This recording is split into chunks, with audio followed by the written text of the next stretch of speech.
Bonjour à tous, je suis Barek et bienvenue sur la tribune de Coruscant pour cette nouvelle vidéo d'All News, votre émission d'actualité hebdomadaire sur Star Wars.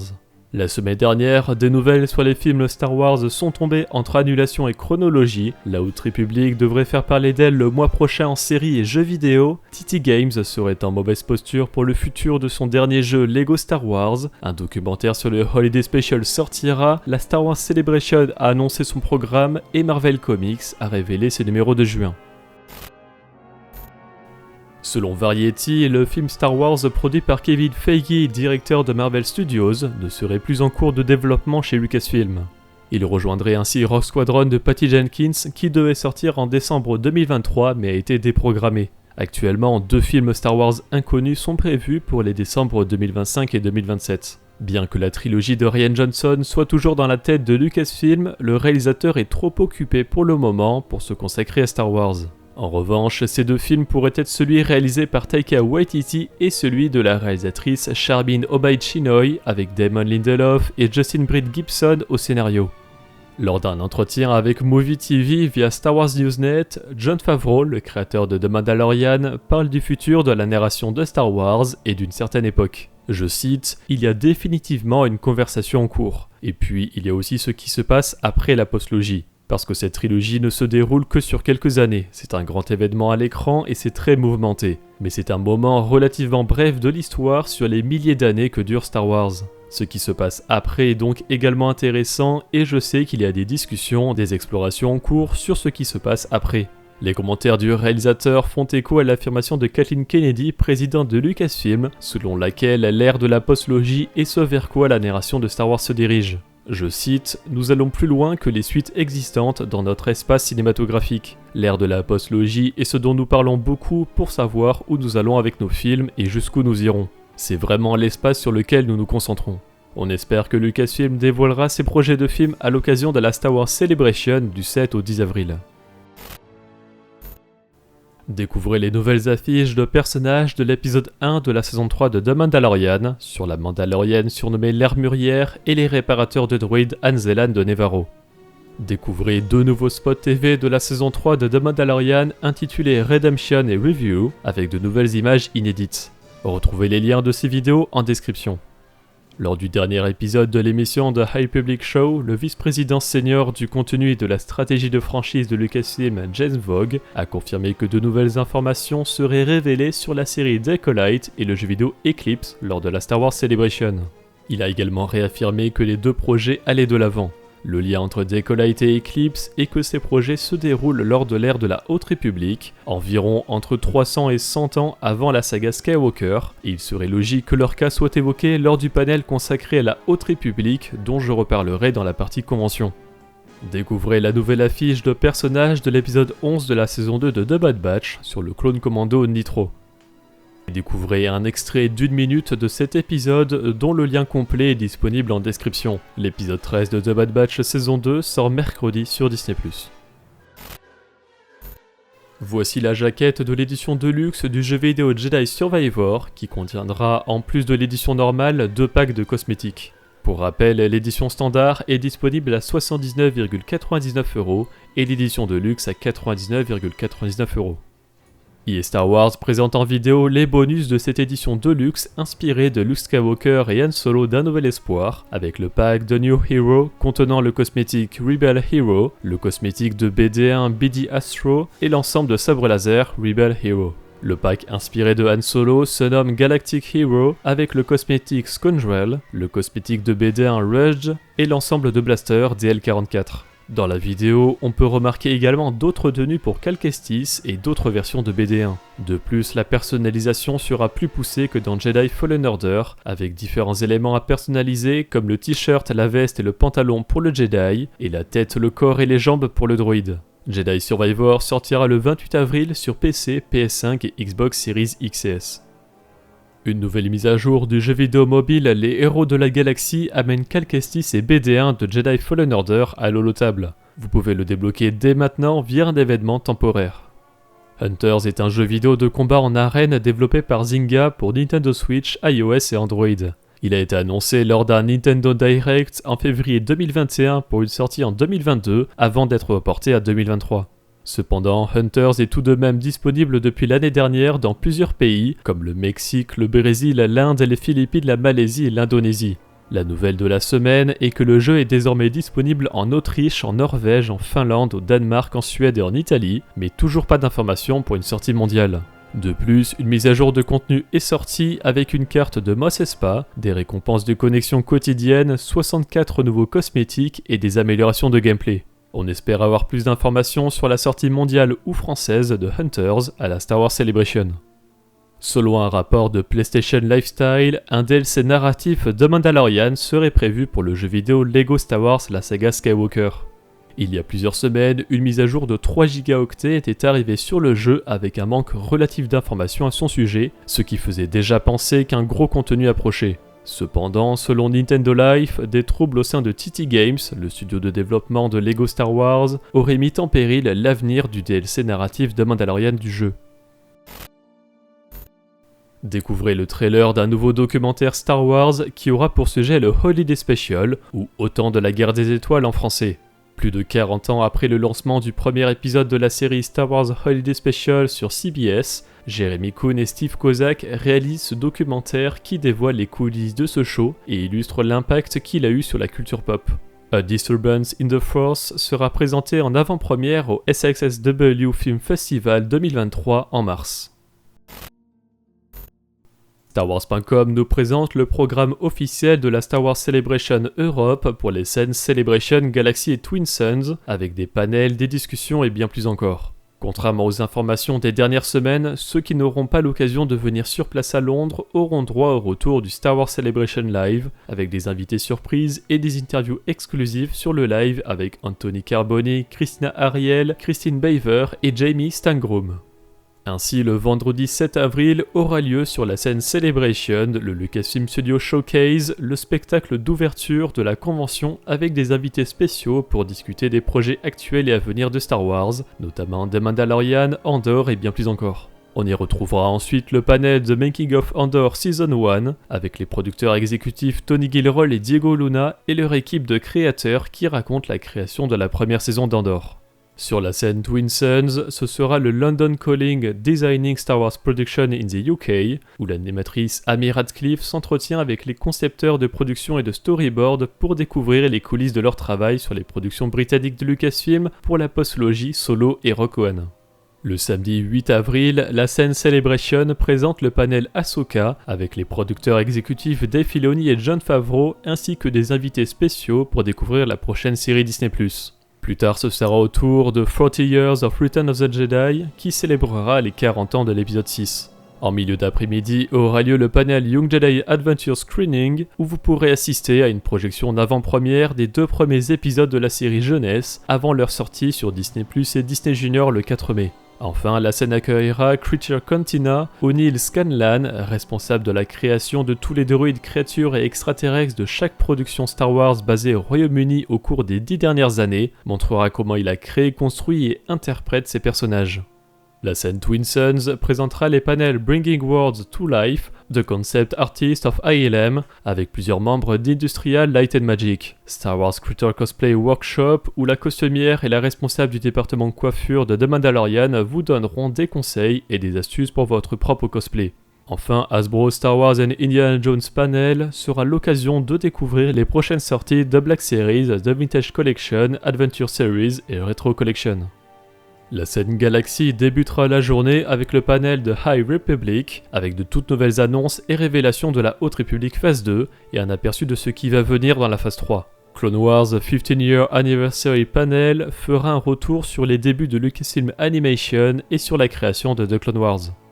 La journée du dimanche 9 avril accueillera la scène Celebration Villains of the Sequel Trilogy, où l'animatrice Amy Radcliffe s'entretiendra avec l'empereur Palpatine Ian McDiarmid, le suprême leader Snoke Andy Serkis et la capitaine Phasma Gwendolyn Christie sur leur rôle de méchants dans les derniers chapitres de la saga Skywalker. A Look Back at Obi-Wan Kenobi reviendra sur la série limitée avec les acteurs Ewan McGregor, Hayden Christensen, Indira Varma et Vivienne Lyra Blair, ainsi que la productrice exécutive et réalisatrice Deborah Chow. Et Disney Parks Where Star Wars Comes to Life parlera des parcs Star Wars, notamment Galaxy's Edge et Galactic Star Cruiser. La scène Twin Suns présentera, elle, Behind the Magic, The Visual Effects of Andor, où les membres d'ILM parleront dans leur travail sur la série Andor. Funko Collect Across the Galaxy est l'occasion de découvrir les prochaines annonces de Funko, notamment avec la gamme Pop. Avec Beyond the Spires, Making of Tales from the Galaxy's Edge, découvrez les coulisses de la création de l'aventure VR sortie récemment sur le PlayStation VR 2. Et de nombreuses annonces littéraires sont attendues au Lucasfilm Publishing Stories from a Galaxy Far Far Away, pour les romans adultes, aux ouvrages documentaires, des comics pour enfants, aux épopées en livre audio sur les titres à venir, de l'époque de la Haute République à celle du Premier Ordre. La scène Galaxy présentera le panel Hyperspace Stories Dark Horse Comics Returns pour se plonger dans Hyperspace Stories, The High Republic Adventures et bien plus encore, avec des avant-premières et des révélations. Star Wars Cosplay Competition est, comme son nom l'indique, une compétition de cosplay Star Wars, professionnelle ou amateur.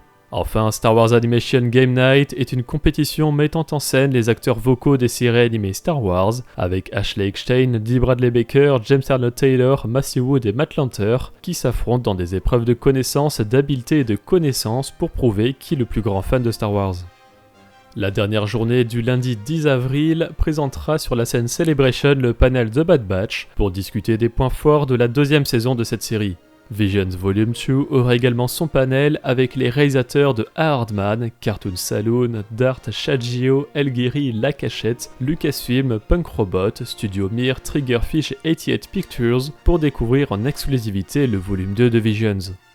La scène Twin Suns accueillera From Screen to Tabletop, une exploration du processus de création de jeux de figurines d'Atomic Mass Games. Star Wars Galaxy Size Collecting in a Macro World with Jazza Race présentera de nouvelles façons de collectionner et de se connecter à la vaste saga Star Wars.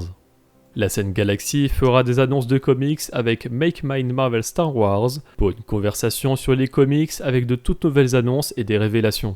Doug Chiang Designing Obi-Wan Kenobi and The Mandalorian présentera un exposé approfondi sur la conception des personnages, des vaisseaux spatiaux et des mondes pour Obi-Wan Kenobi et la saison 3 de The Mandalorian. Pour clôturer le tout, toutes les scènes fêteront le Celebration Europe Closing Ceremony pour terminer la convention. L'Art Show fait son retour pour l'édition de cette année de la Star Wars Celebration. C'est un événement qui rassemble des artistes d'une myriade de disciplines et de styles pour célébrer Star Wars, avec des œuvres originales créées spécialement pour l'événement officiel de Lucasfilm. C'est devenu une tradition et StarWars.com nous révèle une sélection de 22 œuvres mettant à l'honneur The Mandalorian, la postologie, les animations Star Wars et bien plus encore. Pour découvrir la liste complète des œuvres, le lien est en description. StarWars.com révèle également les badges d'entrée de la Star Wars Celebration réalisés par l'artiste Alice Exang, représentant des personnages du Retour du Jedi, Le Réveil de la Force, The Mandalorian, le livre de Boba Fett, Obi-Wan Kenobi, Andor, Rebels et The Bad Batch. À votre entrée dans la convention, un badge au hasard parmi ceux-ci vous sera donné. La génération Star Wars et science-fiction dévoile l'affiche de son édition 2023, avec pour thème le Grand Amiral Throne, puisque différents auteurs qui gravitent autour du personnage seront présents, comme Timothy Zahn, Olivier Vatine, Isabelle Rabarot et Paul Renaud. La convention française accueille aussi un nouvel invité avec le dessinateur Marco Castiello. Il a réalisé les dessins de nombreux comics de l'univers légende avec les séries Chevalier errant, La Purge Jedi et L'Arnaque Rebelle, mais aussi un peu de canon avec des numéros du crossover Crimson Reign ou de la récente mini-série de la Haute République The Blade, inédite en France. La génération Star Wars et science-fiction se tiendra à QC les 29 et 30 avril. Le nouvel épisode du The High Public Show a présenté les concept art de 3 nouveaux personnages. Le Jedi Azlyn Reel, apparu pour la première fois dans le roman jeune adulte La Voix de la Dupree qui sortira le 25 mai en français, Ian Harrow, ancêtre de Marchion Ro, et Das Levbruck qui porte tout un attirail pour la prospection spatiale. Plusieurs extraits ont été révélés avec des pages du manga Age of Balance Precedent, des comics de High Public numéro 7 et The Blade numéro 4, du beau livre Timelines avec un premier aperçu du contenu de la Haute République et de Chronicles of the Jedi qui montre comment les Jedi Elzarman et Buryaga perçoivent la Force. Entertainment Weekly dévoile en exclusivité la couverture de Tales of Light and Life, une anthologie jeune adulte comprenant des histoires des auteurs de la Haute République, Zoraida Cordova, Tessa Gratton, Claudia Gray, Justina Ireland, Lydia Kang, George Mann, Daniel José Holder, Cavan Scott et Charles Soule. Michael Siglain, directeur créatif de Lucasfilm Publishing, déclare « Tales of Light and Life contient un peu de tout. Il réunit tous nos auteurs de la Haute République dans un seul roman et comprend des histoires issues de chaque phase de l'initiative. Nous aurons un aperçu des histoires à venir, nous verrons des événements qui se sont produits entre nos romans et nos comics, nous mettrons en lumière certains personnages et nous connaîtrons même le destin d'autres. Je pense que les fans trouveront cela à la fois excitant et inattendu. » Entertainment Weekly propose également un extrait exclusif de l'histoire de la phase 1 de Claude Gray After the Fall, qui se déroule le lendemain de la destruction du flambeau stellaire de la République par les Nihil dans le roman de Gray, La chute de l'étoile. Tales of Light and Life sortira le 5 septembre en anglais. Le nouveau guide visuel centré sur les séries Obi-Wan Kenobi et Andor se révèle avec toutes ces informations. Dawn of the Rebellion est édité par DK Publishing et écrit par Pablo Hidalgo et Emily Shkoukani. Plongé dans une époque turbulente de la galaxie Star Wars en reliant la prélogie et la trilogie originale et Rogue One. Pendant de nombreuses années, l'état de la galaxie entre la revanche des Sith et un nouvel espoir est resté un mystère pour les fans de Star Wars. Avec la sortie de Rebels et Rogue One et plus récemment d'Obi-Wan Kenobi et Andor, une nouvelle ère passionnante a commencé à émerger, l'aube de la rébellion. Avant que Luke Skywalker ne brandisse un sabre laser, les rebelles étaient des groupes d'idéalistes dispersés et désespérés qui menaient leur propre combat contre la puissance de l'Empire. Les victoires étaient rares, les pertes importantes et le danger omniprésent. Ce guide visuel retrace cette époque des plus sombres, révélant tous les personnages, lieux, véhicules et armes clés des séries Obi-Wan Kenobi et Andor, avec de nouvelles illustrations exclusives en coupe. StarWars.com et This Week in Star Wars dévoilent le troisième volet de la collection From a Certain Point of View sur le retour du Jedi, ainsi que la couverture réalisée par l'artiste Will Steele. En l'honneur du 40e anniversaire de la sortie du film le 25 mai 1983, 40 narrateurs explorent l'histoire du retour du Jedi à travers les yeux de personnages secondaires, dont des héros, des méchants, des droïdes, des aliens et des créatures. From a Certain Point of View comprend des contributions d'auteurs à succès tels que Olivier Blake d'Atlas Six, qui nous donne un aperçu glaçant de l'esprit de l'empereur Palpatine, Saladin Ahmed de Canto Bight qui raconte l'histoire tragique du gardien du Rancor, Charlie Jane Anders d'Unstoppable qui explore la vie et l'époque du Sarlacc, Fran Wild d'Updraft qui révèle la mission secrète de Mon Mothma pour sauver l'Alliance Rebelle, Mary Kenny de Gamer Girls qui raconte la quête de l'Ewok Wicket pour une journée tranquille sur la lune forestière d'Endor, et Anakin Skywalker ne fait plus qu'un avec la Force dans un récit de Mike Chen de Comme des Frères. 34 autres auteurs qui ont déjà écrit ou non du Star Wars proposeront également une nouvelle dans ce recueil. From a Certain Point of View Return of the Jedi sera disponible le 5 septembre en anglais. Panini Comics France sortira prochainement 200% Star Wars de nouvelles séries inédites en France. Tout d'abord le tome 1 sur 2 de Han Solo et Chewbacca où les contrebandiers font équipe avec Greedo pour accomplir une mission confiée par Jabba le Hutt. Mais la situation dérape quand Solo retrouve la personne la plus inattendue qui pouvait surgir de son passé. L'histoire se déroule entre le film Solo et la trilogie originale. On retrouve également dans ce premier volume le one-shot Life Day inédit et centré sur le vaurien le plus célèbre de la galaxie.